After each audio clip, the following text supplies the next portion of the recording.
প্রিয় দর্শক মণ্ডলী, জর্ডান এবং উজবেকিস্তানের ইসলামিক ইতিহাস, ঐতিহ্য ও ইসলামিক স্থাপত্যের উপর নির্মিত সানকুইক ইসলামিক কাফেলা পাওয়ার্ড বাই স্বপ্ননিবাস অনুষ্ঠানে আপনাদের প্রত্যেককে স্বাগত জানাচ্ছি।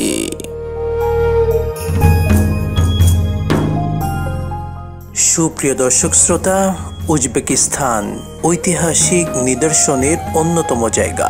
এই উজবেকিস্তানে দর্শক আমরা আপনাদেরকে বিভিন্ন পর্বে ঘুরে ঘুরে উল্লেখযোগ্য স্থাপনা আপনাদেরকে দেখিয়েছি। ঠিক আজকে আমরা আপনাদেরকে এমন একটি চমকপ্রদ জায়গা দেখাবো যেটা ইতিহাসে এক অনন্য স্থান নিয়ে আছে। আমরা যে জায়গাটিতে আপনাদেরকে নিয়ে এসেছি এটি ল্যাব-ই-হাউজ নামে পরিচিত।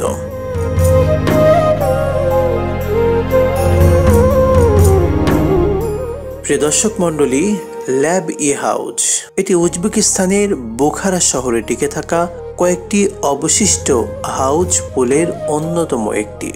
সোভিয়েত আমল পর্যন্ত এমন অনেক পুল ছিল যেগুলো শহরের প্রধান পানির উৎস ছিল, কিন্তু সেগুলো বিভিন্ন কারণে পরবর্তীতে বন্ধ হয়ে যায়।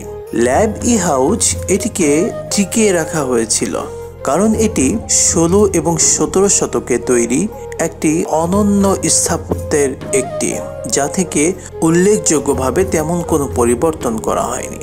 এই ল্যাব-ই-হাউজ এই পুল এটার উত্তর দিকে কুকেলদাস মাদ্রাসা অবস্থিত, যেটি 1568 থেকে 1569 এই সময়ের মধ্যে শহরের সবচেয়ে বড় মাদ্রাসা হিসেবে ছিল পরিচিত।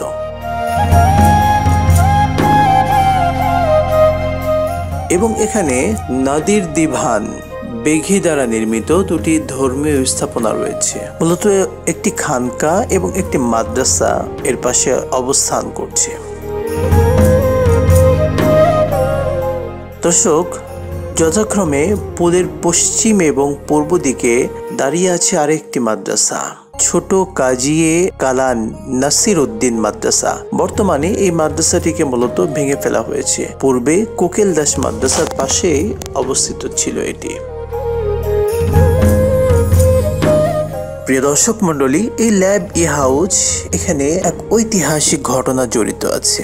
এই ল্যাব-ই-হাউজ, এই মাদ্রাসা, খানকা, এই পুল, এই সমাহারের এক ইতিহাস রয়েছে। নাদির দিভান বেঘির নামের সাথে ঘনিষ্ঠভাবে জড়িত, যিনি একজন গুরুত্বপূর্ণ ব্যক্তি ছিলেন।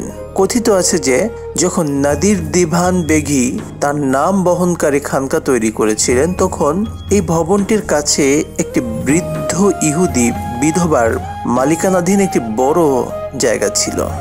নাদির দিভান বেঘি সিদ্ধান্ত নিয়েছিলেন যে তার এই জায়গাটি কিনে একটি পুলের জন্য উপযুক্ত হবে, কিন্তু বিধবা সম্পত্তি কেনার জন্য তার প্রস্তাবকে ফিরিয়ে দেন। তারপর নাদির দিভান বেঘি তাকে ইমাম কলি খানের সামনে নিয়ে আসেন এবং এই আশায় যে আমির তাকে বিক্রি করতে বাধ্য করবেন। পরবর্তীতে দেখা যায় বোখারার আমির প্রশ্নটির অর্থাৎ এই ব্যাপারটি নিয়ে তৎকালীন যুগ শ্রেষ্ঠ মুফতি সাহেবদের কাছে ফতোয়া জানতে চান।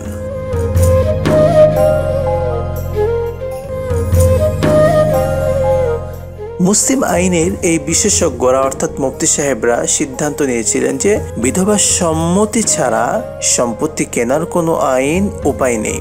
যেহেতু ইহুদিরা অমুসলিমদের ওপর জিজিয়া বা ভোট কর প্রদান করে, সেজন্য এই দেশে মুসলিম এবং ইহুদি সবার সমান অধিকার ছিল।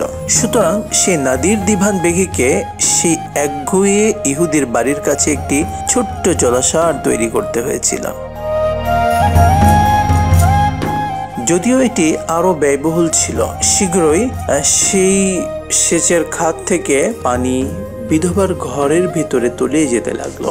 তিনি বিচারের জন্য নাদির দিভান বেঘির কাছে এলে তিনি ন্যায্য মূল্যে তার বাড়ি কেনার জন্য তার প্রস্তুতির বিষয়টি নিশ্চিত করেন, কিন্তু বিধবা টাকা প্রত্যাখ্যান করে। পরিবর্তে তার নিজের শর্ত দেয়। তিনি তার সম্পত্তি ছেড়ে দেওয়ার প্রতিশ্রুতি দিয়েছিলেন যদি বোখারানের শাসকরা তাকে একটি সিনাগগ নির্মাণের অনুমতি দেয় এবং আরো একটি জমিও দিয়ে দেয়।